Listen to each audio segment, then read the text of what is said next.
she was remarkable. She would light up every room she entered, and every life she touched, they remembered her forever. It was a forever influence, and that's just, I think, the best way to describe her is she was always offering hugs, always family oriented. She carried around her phone and whipped it out for pictures all the time. We have thousands of pictures that she's taken over the years, and always had a smile on her face, no matter how tired or worn out she was. And she was just a unique and really blessed spirit. How long have you guys been together? 12 years. 12 years. And yeah, we blended our family 12 years ago, and she had 3 boys, and I had 2 girls, and then we adopted Gabe. So he's our youngest. Can you tell me a little bit about what she did, and if you want to hold the... Well, this is just one thing I wanted to remind everyone. When she received the Alumni of the Year award at BYU for her department, and they did this article on her, and it was entitled, "This is a Person, Not a Problem." And she was just such an advocate for patients. I mean, for her, patients were always first. Profits were way last, if even considered. And it's always been the way she's operated. Even when she took this job as the director, she spent most of her time tending to patients, and it's just what she did. It was what she was meant to do, and I'm just so proud of her, because at the funeral, I know there's going to be lots and lots of people that are just going to want to pay their respects, and Facebook has been flooded with tributes, and it's been an honor and a real blessing to be married to her. Can you share again what she did too?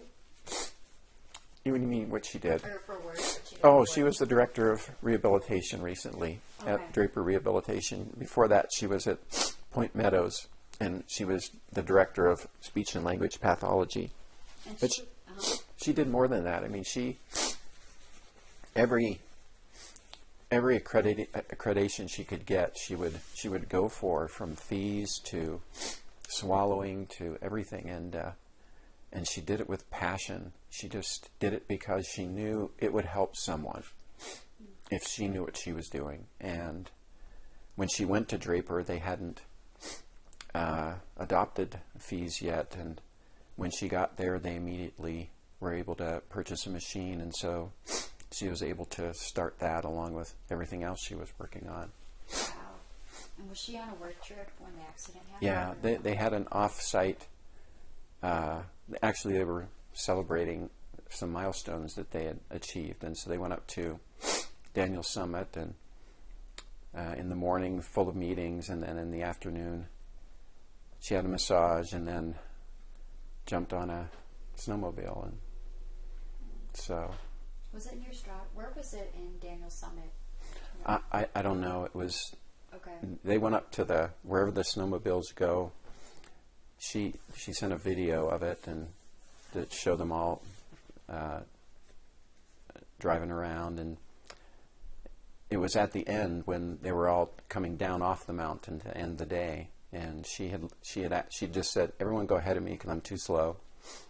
So she and another woman kind of brought up the back end, and she missed a turn. It was snowing, and she missed a turn and hit a tree. Oh, gosh. So... If you're okay talking about why this is especially hard right now. Well, I mean, we didn't expect it. I mean, it wasn't part of the plan. We, our plan was to grow old together.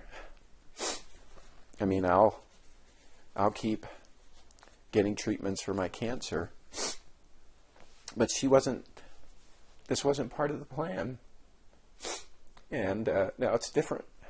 And we've got to kind of relook at everything and figure out where do we go from here. Mm-hmm. So it's really hard. We just miss her more than anything, and we'll miss her for a long time to come. Absolutely. What type of cancer do you have? I have what they call 4th stage metastatic lung cancer. So I was diagnosed about 2.5 years ago, but it spread to my brain by the time they found it.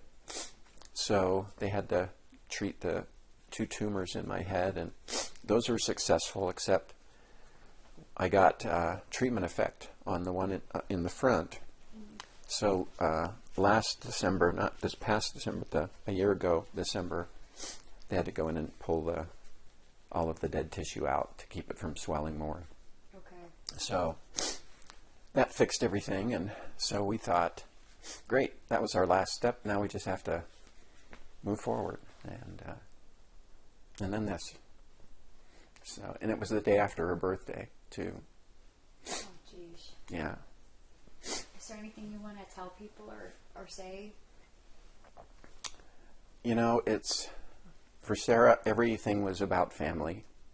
Mm-hmm. And, we went on annual trips as a family, as an extended family with her siblings and nieces and nephews and everyone. And we went on our own outings as well. And she was all about creating memories and long-term memories, and it worked. We have, she put books like these together. Oh, wow.